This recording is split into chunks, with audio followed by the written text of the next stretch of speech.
మీరు నచ్చిన మెచ్చిన డ్రెస్ మీ ముంగిటకే వెంటనే ఆన్లైన్ లో కొలతలిచ్చేయండి. అదెలాగో తెలుసుకోవాలని ఉందా? పూర్తి వివరాలకు చదవండి సాక్షి దినపత్రిక. పబ్లిక్ అకౌంట్స్ కమిటీ చైర్మన్ గా అరికపూడి గాంధీని నియమిస్తూ ప్రభుత్వం ఉత్తర్వులు జారీ చేసింది. దీంతో పీఎస్సీ చైర్మన్ పదవి ప్రతిపక్షానికి ఇవ్వకపోవడంపై బీఆర్ఎస్ అభ్యంతరాన్ని వ్యక్తం చేస్తోంది. కొద్ది రోజుల క్రితం ఈ పదవిని హరీష్ రావు పేరు ప్రతిపాదించింది బీఆర్ఎస్. అయితే ఇటీవల కాంగ్రెస్ లో చేరిన అరికపూడి గాంధీకి పీఎస్సీ బాధ్యతలు అప్పగించడాన్ని బీఆర్ఎస్ వ్యతిరేకిస్తోంది. తెలంగాణలో కాంగ్రెస్ పార్టీ ప్రజాస్వామ్యాన్ని ఖూనీ చేస్తోందని బీఆర్ఎస్ నేత హరీష్ రావు విమర్శించారు. పీఎస్సీ చైర్మన్ పదవి ప్రతిపక్షానికి ఇవ్వటం ఆనవాయితీగా వస్తోందన్నారు. బీఆర్ఎస్ నుంచి కాంగ్రెస్ లో చేరిన అరికెప్పుడు గాంధీకి ఆ పదవిని ఎలా ఇస్తారని ప్రశ్నించారు హరీష్ రావు. ప్రతిపక్షానికి పీఎస్సీ ఇవ్వడం అనేది, ప్రతిపక్షానికి పబ్లిక్ అకౌంట్స్ కమిటీ ఇవ్వడం అనేది ఆనవాయితీ. అరికపూడి గాంధీ గారిని కాంగ్రెస్ పార్టీలో చేర్చుకున్నారు కదా, మీరే కండువా కప్పింది కదా. అంటే కాంగ్రెస్ పార్టీని పీఎస్సీ చైర్మన్గా చేయడం అంటే ఈ రాష్ట్రంలో ప్రజాస్వామ్యాన్ని ఖూనీ చేస్తున్నారు. ఇలా రాహుల్ గాంధీ గారు చేతిలో రాజ్యాంగాన్ని పట్టుకొని నీతి వ్యాఖ్యలు చెప్తున్నావు కదా, నీ నీతి వ్యాఖ్యలన్నీ డొల్ల. రాహుల్ గాంధీ మాటలన్నీ నీటి మూటలు. రాహుల్ గాంధీ గారు, మీకేమన్నా నీ చేతిలో పట్టుకున్న కాన్స్టిట్యూషన్ మీద గౌరవం ఉంటే తక్షణమే నీ ముఖ్యమంత్రి రేవంత్ రెడ్డిని ఆదేశించు. కేంద్రంలో ఇదే పీఎస్సీ ఎవరు తీసుకున్నారు? కేసీ వేణుగోపాల్. కాంగ్రెస్ పార్టీ రాష్ట్రాల ఇన్ఛార్జ్ ఎవరైతే ఉన్నారో కేసీ వేణుగోపాల్ పీఎస్సీ అధ్యక్షుడు ఉన్నారు. మీరు ఎవరికి ఇచ్చిండ్రు? బీఆర్ఎస్ నుంచి కాంగ్రెస్లో చేరినటువంటి అరికపూడి గాంధీకి పీఎస్సీ ఇవ్వడం అంటే రాజ్యాంగాన్ని నిట్ట నిలువున పట్ట పగలు ఖూనీ చేయడం, ఇది రాజ్యాంగాన్ని పరిహాసం చేయడం. ఇవాళ రాహుల్ గాంధీ గారికి కాన్స్టిట్యూషన్ గురించి మాట్లాడే నైతిక హక్కే లేదుగా.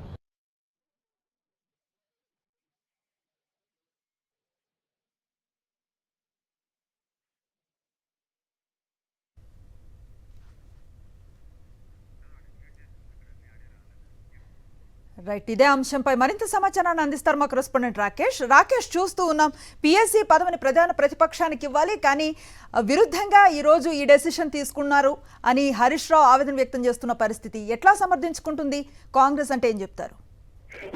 కేవలం ప్రతిపక్షానికి పీఎస్సీ పోస్ట్ ఇవ్వడం అనేది కేవలం సాంప్రదాయబద్ధం మాత్రమే, ఎక్కడ రాజ్యాంగంలో పేర్కొనబడలేదంటూ కూడా కాంగ్రెస్ దీనిపైన ఎదురుదాడి చేస్తా ఉంది. కొద్దిసేపు క్రితం 2024-25కు సంబంధించిన ఆర్థిక సంవత్సరం ఫైనాన్షియల్ 3 కమిటీలను అసెంబ్లీ సెక్రటరీ నరసింహారెడ్డి ప్రకటించారు. అందులో ఒకటి మాత్రం ఇష్యూగా మారింది, అదే పీఎస్సీ చైర్మన్ సంబంధించి ప్రతిపక్షానికి ఇవ్వడం అనేది ఉమ్మడి ఆంధ్రప్రదేశ్ నుంచి చూస్తున్నాం.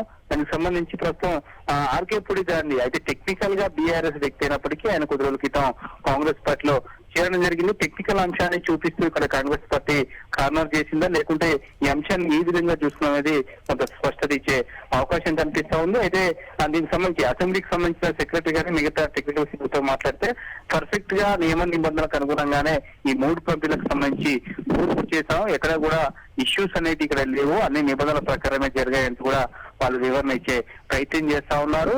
ఆర్కేపూడి గాంధీని, ప్రస్తుతం కాంగ్రెస్ లో చేరిన ఆర్కేపూడి గాంధీని పీఎస్సీకి సంబంధించిన చైర్మన్ గా నియమించడం జరిగింది. అలాగే ఎస్టిమేటెడ్ కమిటీకి సంబంధించి నల్లమాల పద్మావతి కూడా నియమించారు. దీంతో పాటు పబ్లిక్ అండర్టేకింగ్ కమిటీకి సంబంధించి షాద్నగర్ ఎమ్మెల్యే వీలపల్లి శంకర్ అంటే ముగ్గురు కూడా కాంగ్రెస్ పార్టీకి సంబంధించిన ఎమ్మెల్యేలకే ఈ యొక్క చైర్మన్ పదవులు కట్టబెట్టారు. టెక్నికల్ గా ఒక పీఎస్సీకి సంబంధించి మాత్రమే బీఆర్ఎస్ ఎమ్మెల్యే అనే అసెంబ్లీ నోట్స్ లో మాత్రమే ఉంటుంది. ఫిజికల్ గా మాత్రం ఆయన కాంగ్రెస్ పార్టీలో చేరడం జరిగింది. దీనిపైన ఇప్పటి వరకు అయితే కాంగ్రెస్ నుంచి అఫీషియల్ గా రెస్పాండ్ అయితే కాలేదు, కానీ అసెంబ్లీకి సంబంధించిన సిబ్బంది కానీ కాంగ్రెస్ నేతలు మాత్రము దీనికి సంబంధించి సాంప్రదాయం మాత్రమే, ఇది కేవలం పీఎస్సీని ప్రతిపక్షానికి ఇవ్వాలనేది ఉంది. కానీ గతంలో బీఆర్ఎస్ ప్రభుత్వం కూడా ఈ పద్ధతిని పాటించలేదు, ప్రస్తుతం కాంగ్రెస్ కూడా దానికి అవకాశం లేదంటూ కూడా చెప్తున్న పరిస్థితి కనబడుతుంది. కొద్దిసేపట్లో దీనిపైన ఒక స్పష్టత ఇచ్చే అవకాశం కనిపిస్తుంది. Right, thank you Rakesh. Harish Rao వ్యాఖ్యలకు పరిగి కాంగ్రెస్ ఎమ్మెల్యే రామ్మోహన్ రెడ్డి కౌంటర్ ఇచ్చారు. ప్రజాస్వామ్యం గురించి బీఆర్ఎస్ నేతలు మాట్లాడటం హాస్యాస్పదమన్నారు. గతంలో కాంగ్రెస్ ఎమ్మెల్యేల సభ్యత్వాలను రద్దు చేయించిన చరిత్ర బీఆర్ఎస్ అని ఆగ్రహాన్ని వ్యక్తం చేశారు. గతంలో నేను కమిటీలో ఉన్నాను, అష్యూరెన్సెస్ కమిటీలో ఉన్నాను. గతం లోపల అష్యూరెన్సెస్ కమిటీ అన్నది ఎప్పుడు కాన్స్టిట్యూట్ చేయాలంటే శాసనసభ స్టార్ట్ అయిన తర్వాత కొత్త ప్రభుత్వం వచ్చాక 5-6 నెలలు స్టార్ట్ చేయాలి. వీళ్ళు ఎప్పుడు స్టార్ట్ చేసిరంటే ఇంకా 1-2 ఏళ్ళు ముందు ఉన్నాగా స్టార్ట్ చేసిర్రు.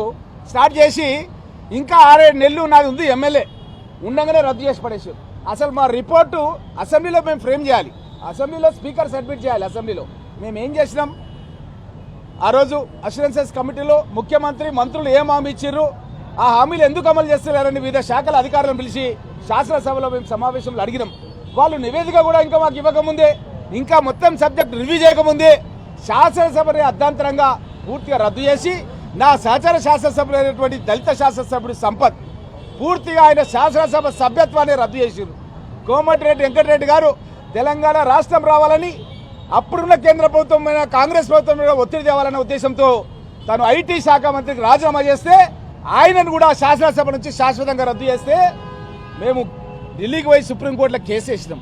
అటువంటిది ఈ బీఆర్ఎస్ పార్టీ వాళ్ళు కాంగ్రెస్ పార్టీ మీద మాట్లాడే హక్కే లేదని చెప్పి మీ ద్వారా మేము తెలియజేస్తున్నాం.